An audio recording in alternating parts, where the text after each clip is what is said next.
Assalamualaikum warahmatullahi wabarakatuh.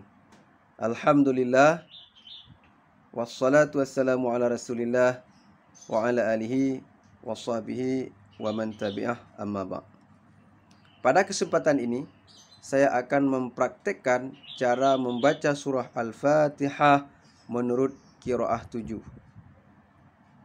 7 orang imam qiraah. Yang pertama Ibnu Amir.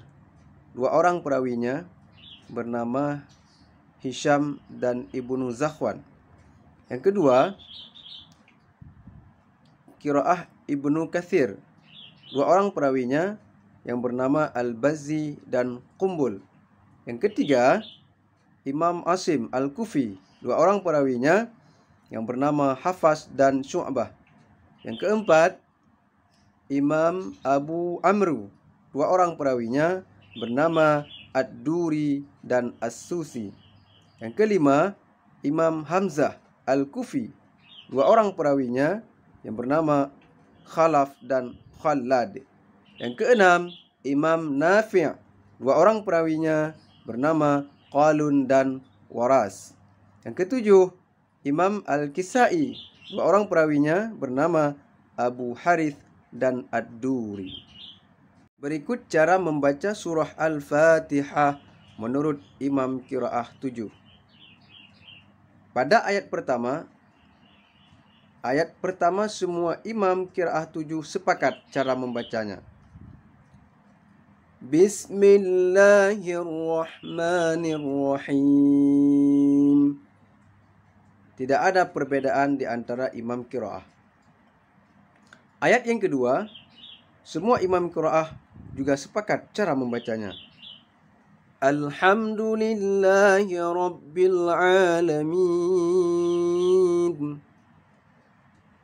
Berikutnya, ayat ketiga. Ayat ketiga, kalau dibaca dengan tidak disambungkan kepada ayat yang keempat, maka semua imam qiraah sepakat cara membacanya. Ar-Rahmanir-Rahim. Tetapi kalau disambungkan dengan ayat yang keempat, di sini ada 2 pendapat. Ada 2 cara membacanya. Yang pertama, dibaca seperti biasa. Ini pendapat dari kebanyakan imam qiraah. Yang kedua, dibaca dengan idgham kabir. Ini adalah riwayat Imam Susi daripada Abu Amru. Cara membacanya adalah dengan mengidghamkan mim Ar-Rahim ke dalam mim Maliki Yaumiddin. Begini cara membacanya. Ar-Rahmanir-Rahim Maliki Yaumiddin.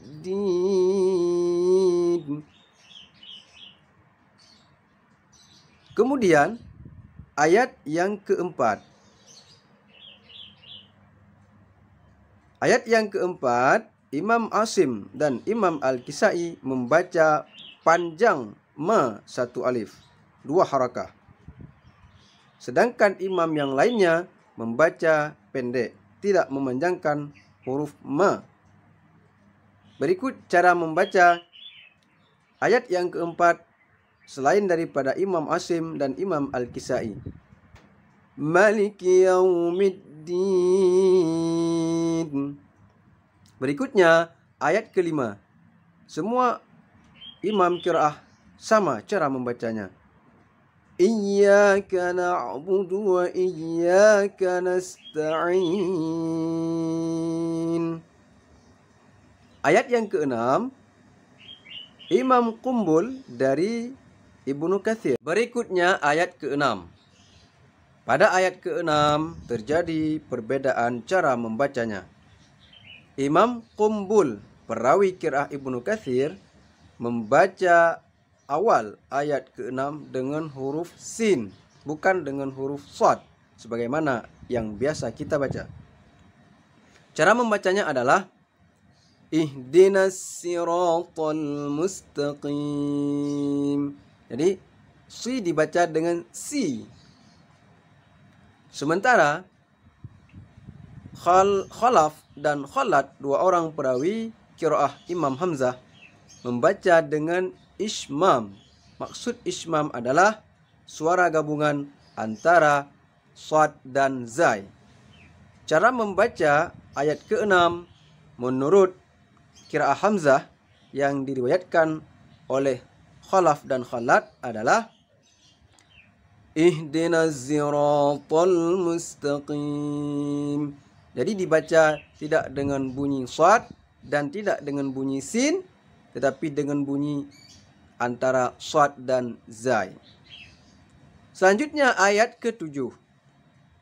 Imam Qumbul, perawi qiraah Ibnu Katsir, masih membaca dengan huruf sin. Siratal ladzina. Sementara Khalaf, perawi qiraah Imam Hamzah, tetap membaca dengan ismam. Siratal ladzina. Berikutnya pada kalimat alaihim. Lalu pada kata alaihim, di sini juga terjadi perbedaan cara membacanya. Khalaf dan Khalad dari Imam Hamzah membaca dhammah huruf ha pada alaihim sehingga menjadi alaihum. Jadi cara baca ayat ke-7 menurut qiraah Imam Hamzah, Siratal ladzina an'amta 'alaihim ghairil maghdubi 'alaihim waladdallin. Jadi cara membacanya didammahkan huruf ha, alaihum. Kemudian Al-Bazzi dan Qumbul, dua orang perawi qiraah Ibnu Katsir, membaca alaihim, tetapi dengan membaca kalimat alaihim dengan mendammahkan mim jamak dan menambahkan waw mad. Sehingga cara membacanya adalah Siratal ladzina an'amta 'alaihim ghairil maghdubi 'alaihim waladdallin. Dalam qiraah Imam Nafi' yang diriwayatkan oleh Qalun, membaca alaihim dengan dua wajah, dengan dua cara. Bisa sukun seperti biasa atau silah mim jamak. Imam yang lainnya membaca alaihim seperti dalam qiraah Imam Asim.